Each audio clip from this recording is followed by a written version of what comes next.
பாலபாஸ்கரன் கொடுக்கும் சிலுவையின் செய்தியை கேட்டுக்கொண்டிருக்கும் யாவரையும் இச்செய்தி மூலமாக சந்திப்பதில் பெரும் மகிழ்ச்சி அடைகிறோம். கர்த்தராகிய இயேசு கிறிஸ்துவனுடைய கிருபையும் தேவனுடைய அன்பும் பரிசுத்த ஆவியானவருடைய ஐக்கியமும் உங்கள் அனைவரோடும் கூட இருப்பதாக. ஆமென்.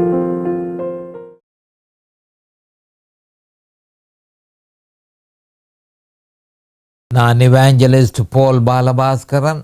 சிலுவையின் செய்தி என்ற இந்த நிகழ்ச்சியில் என் சகோதரர்கள், என் சகோதரிகள், என் நண்பர்கள் எல்லோரையும் மறுபடியும் சந்திப்பதில் நான் பெரும் மகிழ்ச்சி அடைகிறேன். இந்த அருமையான நேரத்தை கர்த்தராகிய இயேசு கிறிஸ்து எங்களுக்கு ஒதுக்கி தந்திருக்கிறார். இந்த நேரத்தில் கர்த்தருடைய வேத வார்த்தைகளை உங்களோடு பகிர்ந்து கொள்வது எனக்கு மிகுந்த சந்தோஷத்தை அளிக்கிறது என்பதை நீங்கள் அறிந்து கொள்ள வேண்டும்.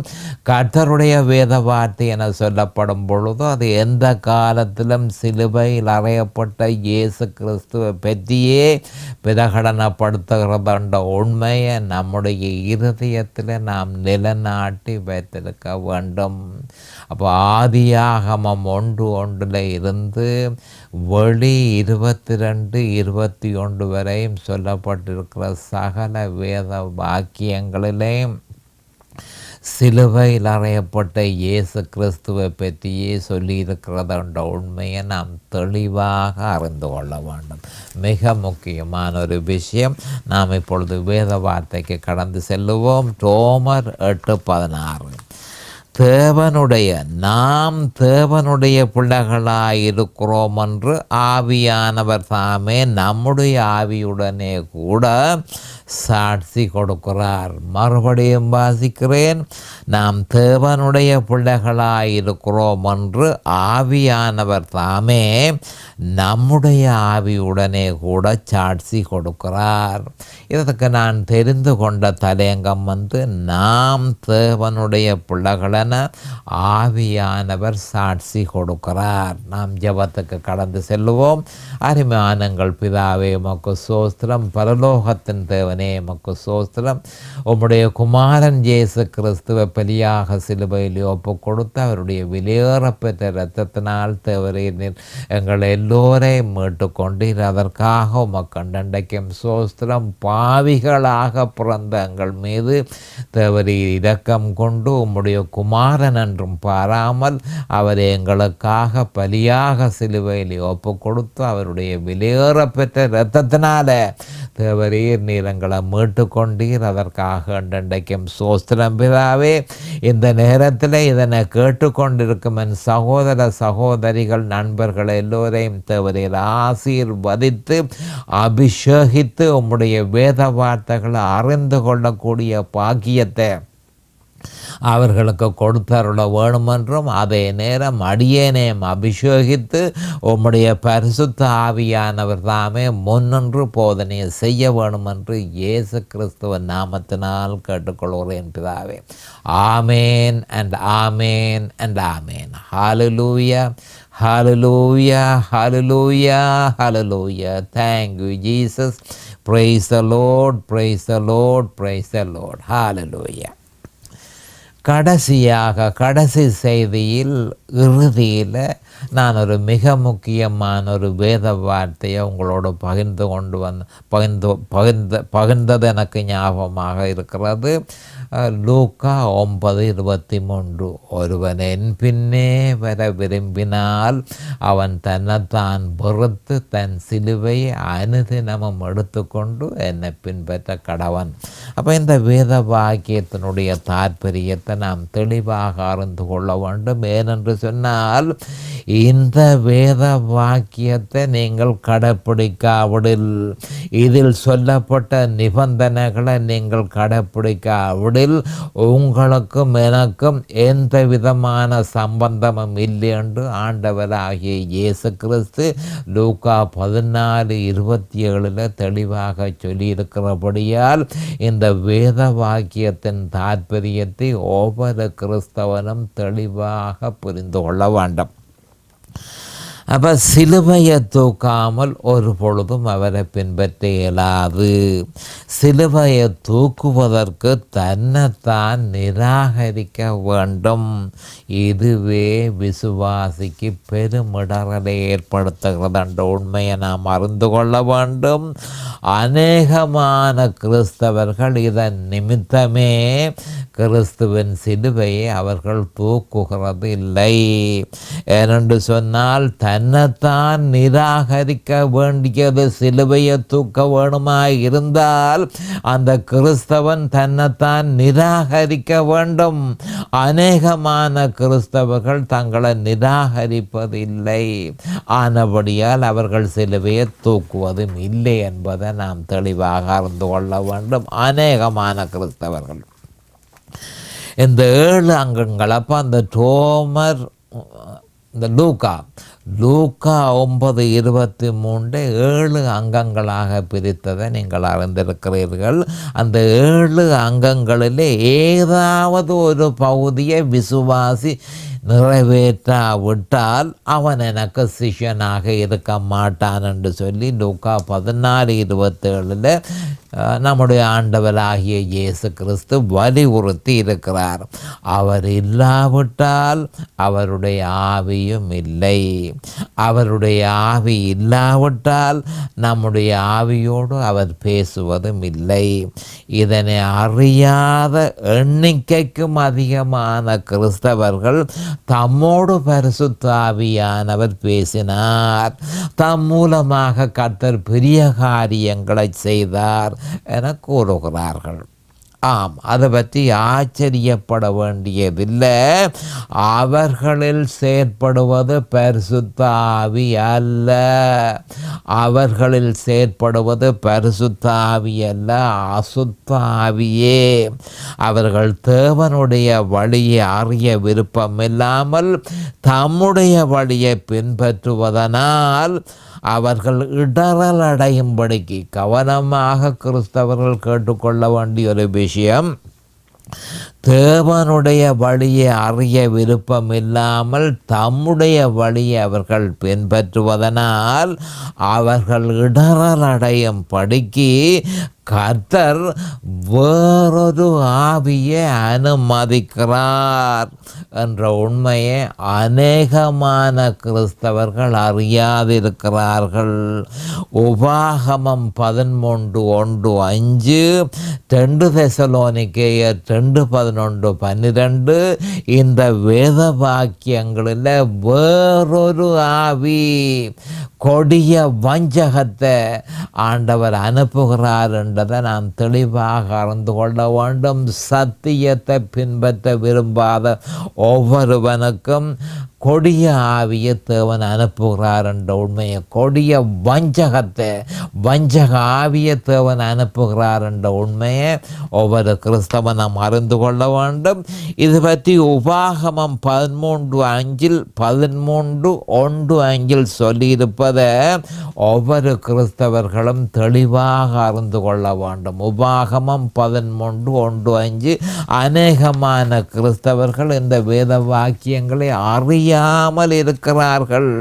அது என்ன என்று சொன்னால், உங்களுக்குள்ளே ஒரு தீர்க்கதரிசியாகிலும் சொப்பனக்காரனாகிலும் எழும்பி நீங்கள் அறியாத வேறே தேவர்களை பின்பற்றி அவர்களை சேவிப்போம் பாருங்கள் என்று சொல்லி உங்களுக்கு ஒரு அடையாளத்தையும் அற்புதத்தையும் காண்பிப்பேன் என்று குறிப்பாய் சொன்னாலும், அவன் சொன்ன அடையாளமும் அற்புதமும் நடந்தாலும் அந்த தீர்க்கதரிசியாகிலும் அந்த சொப்பனக்காரனாகிலும் சொல்லுவதை சொல்லுகிறவைகளை கேளாதிருப்பீர்களாக. உங்கள் தேவனாகிய கர்த்தரிடத்தில் நீங்கள் முழு இருதயத்தோடும் உங்கள் முழு ஆத்துமாவோடும் அன்பு கூறுகிறீர்களோ இல்லையோ என்று அறியும்படிக்கு உங்கள் தேவனாகிய கர்த்தர் உங்களை சோதிக்கிறார். நீங்கள் உங்கள் தேவனாகிய கர்த்தரை பின்பற்றி அவருக்கு பயந்து அவர் கற்பனைகளை கைக்கொண்டு அவர் சத்தத்தை கேட்டு அவரை சேவித்து அவரை பற்றி கொள்வீர்களாக. செய்வீர்களாக. அந்த தீர்க்கதரிசியும் அந்த சொப்பனக்காரனும் கொலை செய்யப்பட கடவன். நீங்கள் நடக்கும்படி உங்கள் தேவனாகிய கர்த்தர் உங்களுக்கு விதித்த வழியை விட்டு உங்களை விலக்கும்படி அவன் உங்களை எகிப்து தேசத்திலிருந்து புறப்பட பண்ணினவரும் உங்களை அடிமைத்தன வீட்டிலிருந்து நீக்கலாக்கி மீட்டு கொண்டவருமான உங்கள் தேவனாகிய கர்த்தருக்கு விரோதமாக துரோக பேச்சை பேசினான். இப்படிப்பட்டவனை இப்படிப்பட்ட தீமையை உங்களிடத்திலிருந்து விலக்குவீர்களாக என்று சொல்லி உபாகமம் 13:1 சொல்லப்பட்டிருக்கு. இதன் ஆவிக்குரிய பொருளை நாம் தெளிவாக அறிந்து கொள்ள வேண்டும். அப்போ உங்களுக்குள்ளே ஒரு தீர்க்கதரிசியாகிலும் ஒரு சொப்பனக்காரனும் எழும்பி நீங்கள் அறியாத வேறே தேவர்களை பின்பற்றி அவர்களை செவிப்போம் பாருங்கள் என்று சொல்லி உங்களுக்கு ஒரு அடையாளத்தையும் அற்புதத்தையும் காண்பிப்பேன் என்று குறிப்பாய் சொன்னாலும் அவன் சொன்ன அடையாளமும் அற்புதமும் நடந்தாலும் என்று சொல்லி அந்த 1-2 உபாகமம் 13:1-2 சொல்லப்பட்டிருக்கு. அப்போ அதனுடைய அர்த்தம் என்ன? இப்போ சுருக்கமாக என்ன சொல்லப்பட்டிருக்குன்னு சொன்னால் அற்புதங்கள் நடக்கலாம், அடையாளங்கள் நடக்கலாம். அதாவது ஜெப கூட்டங்கள் வழியே அற்புதங்களும் அடையாளங்களும் நடக்கலாம். ஆனால் அங்கு பிரசங்கிக்கப்படுகிறது என்ன? அது வேத வார்த்தைக்கு இசைவாய் இல்லை என்றால், வேத வார்த்தைக்கு இசைவாக இராவிட்டால் அதனை கேட்கக்கூடாது என்றே சொல்லப்பட்டிருக்கிறது. அதனை கேட்கக்கூடாது. அற்புதம் அடையாளங்களை பார்த்து ஏமாந்து போகாதீர்கள். அங்கே பிரசங்கிக்கப்படுகிறது என்ன? அது வேத வார்த்தைக்கு இசைவாக இருக்கிறதா என்பதை உறுதிப்படுத்தி கொள்ளுங்கள். அடுத்தது 3ஆம் வசனத்தில் என்ன சொல்லப்பட்டிருக்கென்று சொன்னால், அந்த மாதிரி நான் உங்களை அனுப்புவிப்பேன். அதாவது அந்த தீர்க்கதரிசிகள் சொல்லுறதுகளை கேளாதிருப்பீர்களாக. உங்கள் கர்த்தரிடத்தில் முழு இருதயத்தோடு நீங்கள் முழு ஆத்துமாவோடு அன்பு கூறுகிறீர்களோ என்று அறியும்படி உங்களை தேவனாகிய கர்த்தர் உங்களை சோதிக்கிறார் என்று சொல்லி சொல்லப்பட்டு கிடக்கு. அப்போ அதில் சொல்லப்பட்டிருக்கிற உபாகமம் 13:3 கவனமாக கேட்டுக்கொள்ளுங்கள். கர்த்தர் கொஞ்ச காலத்துக்கும் பொய்யான போதகர்களையும் கள்ள அப்போஸ்தலர்களையும் தங்களுடைய ஊழியத்தில் வெற்றிவாக சூட அனுமதிப்பார். தன் ஜனங்களை சோதிப்பதற்காகவே இப்படி செய்கிறார் என்ற உண்மையை நாம் அறிந்து கொள்ள வேண்டும். உண்மையில் அவர்கள் என்ன செய்வார்கள், அவர்கள் என்ன செய்ய மாட்டார்கள் என்பது முன்கூட்டியே தேவனுக்கு தெரியும். ஆனால் தன் ஜனங்கள் அதனை அறிய வேண்டும் என்பதற்காகவே சோதனை அனுமதிக்கப்படுகிறது. நமது நன்மைக்காகவே சோதனை அனுமதிக்கப்படுகிறது. அப்போ சொல்லப்பட்டது என்ன? கவனமாக கேட்டுக்கொள்ளுங்கள். உபாகமம் 13:4 நீங்கள் உங்கள் தேவனாகிய கர்த்தரை பின்பற்றி அவருக்கு பயந்து அவர் கற்பனைகளை கைக்கொண்டு அவர் சத்தத்தை கேட்டு அவரை செபித்து அவரை பற்றி கொள்வீர்களாக. நம்முடைய விசுவாசத்தின் குறிக்கோள் எந்த காலத்திலும் கிறிஸ்துவிலும் அவர் சிலுவையில் நிறைவேற்றியதிலும் இருக்க வேண்டும் என்பதனையே 4ஆம் வசனம் உறுதிப்படுத்துகிறது. வேறு எதனிலும் நம்முடைய விசுவாசத்தின் குறிக்கோளை திசை திருப்பக்கூடாது. அப்போ அந்த தீர்க்கதரிசியும் அந்த சொப்பனக்காரனும் கொலை செய்யப்பட கடவன் என்று சொல்லி 5ஆம் வசனத்தில் சொல்லப்பட்டிருக்கு. அப்போ தேவனுடைய ஜனங்கள் பொய்யான தீர்க்கதரிசிகளின் ஊழியத்துக்கு உதவி செய்யாமல் விட்டால் அந்த ஊழியம் தானாகவே அழிந்து போகும். ஆனால் துரதிர்ஷ்டவசமாக தற்போதைய கிறிஸ்தவர்கள் வேத அறிவு அறவே அற்றவர்களாக இருக்கிறபடியினால் எது சரி, எது தவறு, எது பொய், எது உண்மை என்பதனை அறியாமல் இருக்கிறார்கள். ஆனபடியால் தேவனுடையதல்லாத ஊழியங்களுக்கும் பிசாசின் ஊழியங்களுக்கும் தாராளமாக கிறிஸ்தவர்கள் உதவி செய்கிறார்கள். இந்த ஊழியங்கள் பிசாசினுடையதே, ஆனால் கிறிஸ்தவர்கள் அது கர்த்தருடையதென நம்பி இந்த ஊழியங்களுக்கு தாராளமாக பணத்தை கொடுப்பதன் மூலம் அந்த ஊழியங்கள் வளர்ந்து கொண்டு வருகிறது. இதற்கு கிறிஸ்தவர்களே முழு பொறுப்பை ஏற்க வேண்டும்.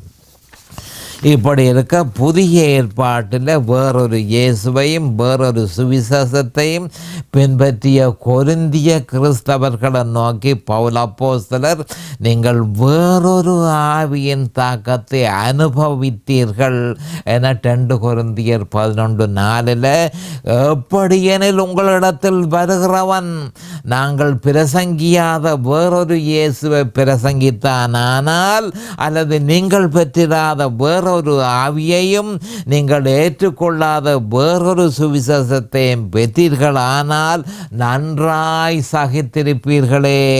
அப்போ பழைய ஏற்பாட்டில் உபாகமம் 13:1-5 வரைக்கும்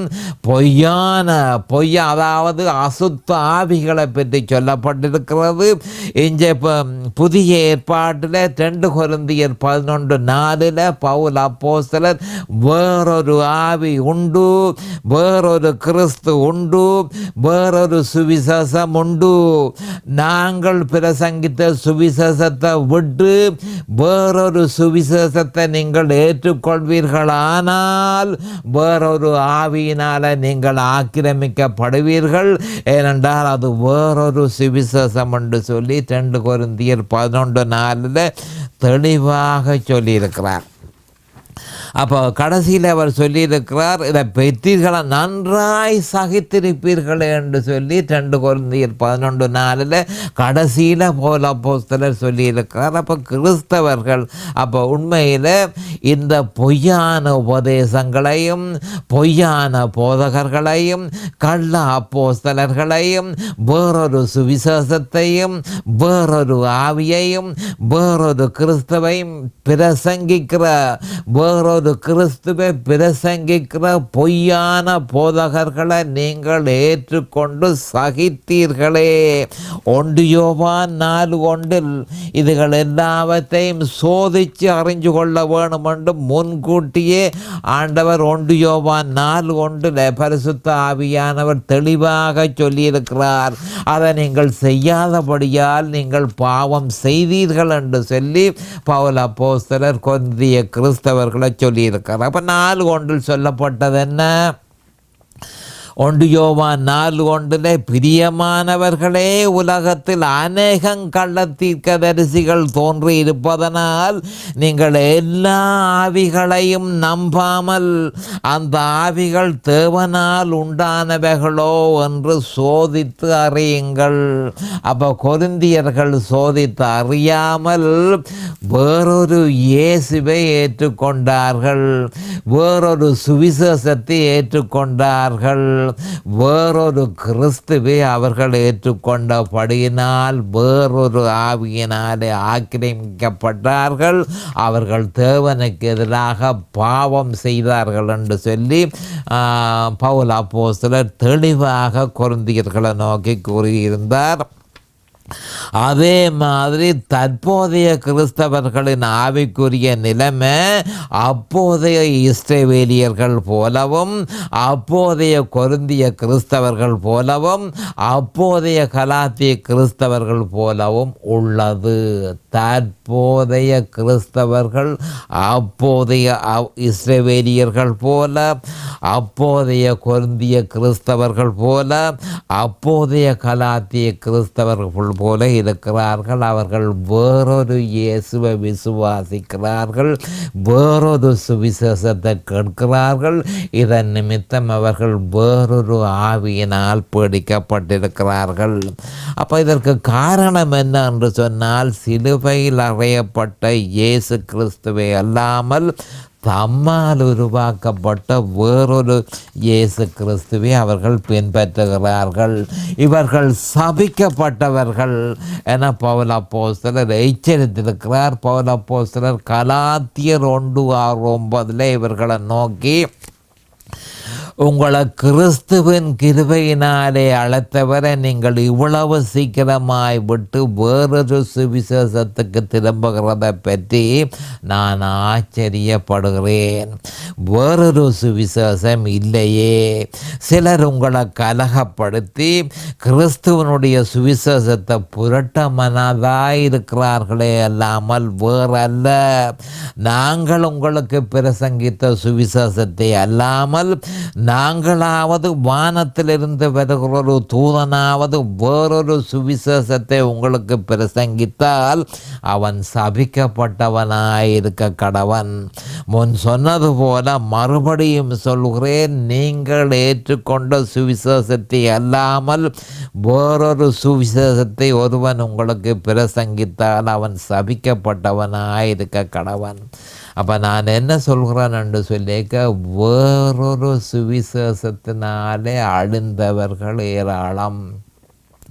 அப்போ இந்த கடைசி காலத்தில் என்ன மாதிரி என்றால், வேறொரு சுவிசேஷம் அநேகமான சபைகளில் பிரசங்கிக்கப்படுகிறது என்ற உண்மையை நாம் அறிந்திருக்க வேண்டும். அப்போ கலாத்தியர்கள் வேறொரு சுவிசேஷத்தை ஏற்றுக்கொண்டபடியினால் பவுல் அப்போஸ்தலர் அவர்களுக்கு என்ன சொல்லியிருக்கிறார் என்று சொன்னால், என்ன காரணத்திற்காக நான் பிரசங்கித்த சுவிசேஷத்தை விட்டு நீங்கள் விலகினீர்கள்? வேறொரு சுவிசேஷம் இல்லையே. சிலர் உங்களை கலகப்படுத்தி கிறிஸ்துவனுடைய சுவிசேஷத்தை புரட்ட மனதாக இருக்கிறார்களே அல்லாமல் வேறு ஒன்றுமல்ல. அப்போ இதில் நான் கவனிக்க வேண்டிய விஷயம் என்ன மாதிரி என்று சொன்னால், வேறொரு சுவிசேஷத்துக்கு கலாத்தியர் நோக்கி வேறொரு சுவிசேஷத்துக்கு திரும்புகிறதை பற்றி நான் ஆச்சரியப்படுகிறேன். அப்போ கிறிஸ்துவின் சிலுவையில் விசுவாசத்தின் குறிக்கோள் இல்லாத எதுவும் வேறொரு சுவிசேஷம் என்பதை நாம் அறிந்து கொள்ள வேண்டும். வேறொரு சுவிசேஷம் இல்லையே. சாத்தானுடைய நோக்கம் அவ்வளவாக சுவிசேஷத்தை நிராகரிப்பதல்ல, அது அவனால் முடியாது. ஆனால் அதனை களங்கப்படுத்துவதே அவனுடைய பிரதான நோக்கம் என்று இங்கு சொல்லப்பட்டிருக்கிறது. சிலர் உங்களை கலகப்படுத்தி கிறிஸ்துவனுடைய சுவிசேஷத்தை புரட்ட மனதாக இருக்கிறார்களே அல்லாமல் வேறல்ல. மறுபடியும் விசுவாசத்தின் குறிக்கோள் சிலுவையில் அல்லாமல் வேறு எதனிலும் இருப்பது எங்கே சுட்டி காட்டப்படுகிறது. நாங்கள் பவுல் அப்போஸ்தலர் தன்னையும் தன்னோடு சம்பந்தப்பட்டவர்களையும் சேர்த்து நாங்கள் என்று சொல்லுகிறார். நாங்கள் உங்களுக்கு பிரசங்கித்த சுவிசேஷத்தை அல்லாமல் சிலுவையில் அறையப்பட்ட கிறிஸ்துவையே நாங்கள் உங்களுக்கு பிரசங்கித்தோம். 1 கொரிந்தியர் 1:23 தெளிவாக சொல்லப்பட்டிருக்கிறது. அப்போ அதனை விட்டு நாங்களாவது வானத்திலிருந்து வருகிற ஒரு தூதனாவது வேறொரு சுவிசேஷத்தை உங்களுக்கு பிரசங்கித்தால் அவன் சபிக்கப்பட்டவனாயிருக்க கடவன். அப்போ அதனுடைய அர்த்தம் என்ன? நித்திய ஆக்கின தீர்ப்பை, வேறொரு சுவிசேஷத்தை எவன் பிரசங்கிக்கிறானோ அவன் நித்திய ஆக்கின தீர்ப்பை அவன் பெற்றுக்கொள்வானாக. பரிசுத்த ஆவியானவர் பவுல் அப்போஸ்தலர் மூலம் இத்தகைய முயற்சி ஆபத்தானது என்பதை தெளிவாக சொல்லியிருக்கிறார். முன் சொன்னது போல மறுபடியும் சொல்கிறேன். இதனை அவர்களுக்கு முன்பு ஒரு முறை பவுல் அப்போஸ்தலர் கூறியிருந்தார். அவர்கள் இதனை விட்டு பிரிவது இன்னும் ஆபத்தான விஷயம் என்று மறுபடியும் திருப்பி சொல்லப்படுகிறது. நீங்கள் ஏற்றுக்கொண்ட சுவிசேஷம் என்ன? சிலுவையில் அறையப்பட்ட இயேசு கிறிஸ்து. அந்த சுவிசேஷத்தினால தான் உங்களுடைய ஆத்மா ரட்சிக்கப்பட்டது. அப்போ அந்த சுவிசேஷத்தை அல்லாமல் வேறொரு சுவிசேஷத்தை ஒருவன் உங்களுக்கு பிரசங்கித்தால், சிலுவை அல்லாத கிறிஸ்துவின் சிலுவை அல்லாத வேறு எதனையும் பிரசங்கித்தால் அவன் சபிக்கப்பட்டவனாய் இருக்க கடவன். நித்திய ஆக்கின தீர்ப்புக்கு அவன் உட்பட கடவன் என்பதே இதன் பொருளாகும். அவன் தன் ஆத்துமாவை இழந்து போவான் என்று சொல்லி தெளிவாக சொல்லப்பட்டிருக்கிறது. இவர்களுடைய ஆவியோடு பரிசுத்த ஆவி அல்ல, அசுத்த ஆவிகளே பேசியது. அப்போ எங்களோடு பரிசுத்த ஆவியானவர் பேசினார், பெரிய பெரிய காரியங்களை எங்கள் மூலம் செய்தார் என்று சொல்லி தேவனுடைய நிபந்தனையை நிறைவேற்றாத அநேகமான கிறிஸ்தவர்கள் சொல்லுவதை நான் கண்டிருக்கிறேன். அப்போ இவர்களோடு பேசியது யார்? பரிசுத்த ஆவி அல்ல, இவர்களோட பேசியது அசுத்த ஆவியே என்பதை நாம் தெளிவாக அறிந்து கொள்ள வேண்டும். ஏனென்று சொன்னால் அந்த கிறிஸ்தவர்கள் தேவனுடைய நிபந்தனையை நிறைவேற்றவில்லை. லூக்கா 9:23 அவர்கள் கடைப்பிடிக்கவில்லை. லூக்கா 9:23 பிரதிபடுத்துகிற லூக்கா 9:23 பிரதிபலிக்கிற கிறிஸ்து இயேசுவினாலே ஜீவனுடைய ஆவியின் பிரமாணத்தை அவர்கள் கடைப்பிடிக்கிறதும் அல்ல. அப்போ அப்படிப்பட்ட இடத்துல பரிசுத்த ஆவியானவர் என்னோடு பேசினார் என்று சொல்லி அநேகமான கிறிஸ்தவர்கள் நம்புகிறார்கள், நிஜமாகவே நம்புகிறார்கள். இதனைத்தான் அதாவது தெளிவாக உபாகமம் 13:1-5 சொல்லப்பட்டிருக்கிறது. இந்த மாதிரியான இடங்கள், இந்த மாதிரியான போதகர்களை நான் அனுமதித்து, கள்ள போதகர்களை அனுமதித்து, அவர்கள் ஊழியம் செய்வதை அனுமதித்து என்னுடைய ஜனங்களை சோதிப்பேன் என்று சொல்லி ஆண்டவர் சொல்லியிருக்கிறார். அங்கே பிரசங்கிக்கப்படுகிறது என்ன? அது வேத வார்த்தைக்கு இசைவாக இல்லாவிட்டால் நீங்கள் அதனை ஏற்றுக்கொள்ளக்கூடாது. எந்த அற்புதமாயிருந்தான, எந்த அடையாளமாயிருந்தான, வேத வார்த்தைக்கு இசைவாக இல்லாவிட்டால் நீங்கள் அதனை ஏற்றுக்கொள்ளக்கூடாது என்று சொல்லி உபாகமம் 13:1-5 கலாத்தியர்லையும் 2 கொரிந்தியர் 11:4 தெளிவாக சொல்லப்பட்டிருக்கிறது. அப்போ அவர்களோட பேசினது யார்? பரிசுத்த ஆவி அல்ல, அசுத்த ஆவியே பேசினது என்பதை நாம் அறிந்து கொள்ள வேண்டும்.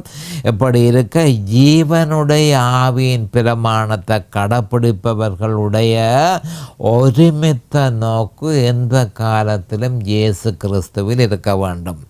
அவர்களுடைய விசுவாசத்தின் குறிக்கோள் அவர் சிலுவையில் நிறைவேற்றியதில் இருக்க வேண்டும்.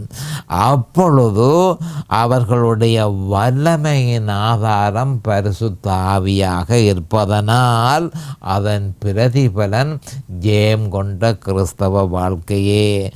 அவர்களை அந்த பாவம் மேற்கொள்ள மாட்டாது.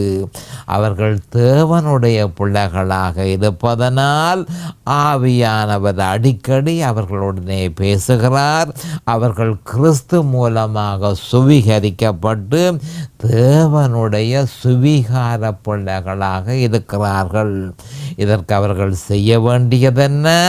தங்களுடைய ஒருமித்த நோக்கை இயேசு கிறிஸ்துவிலும் தங்களுடைய விசுவாசத்தின் குறிக்கோளை அவர் சிலுவையில் நிறைவேற்றியதிலும் உறுதியாக வைத்திருக்கும் பொழுது, நிலைத்திருக்கும் பொழுது அவர்களுடைய வல்லமையின் ஆதாரம் பரிசுத்த ஆவியாக இருப்பதனால் அவர்கள் ஜெயம் கொண்ட கிறிஸ்தவ வாழ்க்கையை வாழ்கிறார்கள். இப்பொழுது நேரம் சமீபமாகிவிட்டது. அடுத்த செய்தியில் நான் உங்களை சந்திக்கும் வரை கர்த்தராகிய இயேசு கிறிஸ்துவின் நாமத்தினால் நான் உங்களை ஆசீர்வதிக்கிறேன். அவருடைய கிருபையும் அவருடைய இரக்கமும் தாராளமாக உங்களுக்கு கிடைப்பதாக இயேசுவின் நாமத்தில் பரிசுத்த பிதாவே. ஆமேன் அண்ட் ஆமேன் அண்ட் ஆமேன். இந்த சிலுவையின் செய்தியை கேட்பவர்கள் அதன் ஆவிக்குரிய பலனை பூரணமாக அடைய வேண்டும் என்பதே நம்முடைய பிரார்த்தனையாகும். தொலைபேசி மூலம் தொடர்பு கொள்ள விரும்புவோர் 647-465-1224 மூலமும், இமெயில் மூலம் தொடர்பு கொள்ள விரும்புவோர் paulbalabhaskaran@gmail.com மூலமும் தொடர்பு கொள்ளலாம்.